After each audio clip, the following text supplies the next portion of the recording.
অন্তর্বর্তী সরকার কি সংস্কার করবে তা জনগণের সামনে তুলে ধরা উচিত বলে জানিয়েছেন বিএনপি মহাসচিব মির্জা ফখরুল ইসলাম আলমগীর। তিনি বলেন, যৌক্তিক সময়ের মধ্যে সংস্কার সম্পন্ন করে নির্বাচনের ব্যবস্থা করতে হবে। বিস্তারিত রিপোর্টে। একটা যৌক্তিক সময়ের মধ্যে নির্বাচন হতে পারে। অন্তর্বর্তী সরকারের যৌক্তিক সময়ের মধ্যে নির্বাচনের ব্যবস্থা করা উচিত। যে স্বাধীনতা অর্জন হয়েছে তার সুফল পেতে গণতন্ত্র ও আইনের শাসন প্রতিষ্ঠা করতে হবে বলে মন্তব্য করেছেন বিএনপি মহাসচিব মির্জা ফখরুল ইসলাম আলমগীর।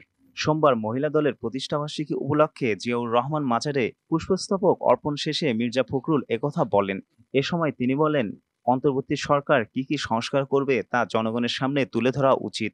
যৌক্তিক সময়ের মধ্যে সংস্কার সম্পূর্ণ করে নির্বাচনের ব্যবস্থা করা উচিত।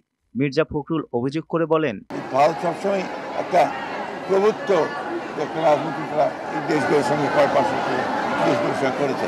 এই অঞ্চলে প্রভুত্ব বজায় রাখতে চায় ভারত। পারস্পরিক শ্রদ্ধাবোধের মাধ্যমে ভারত বাংলাদেশের সম্পর্ক হওয়া উচিত বলেও মন্তব্য তার।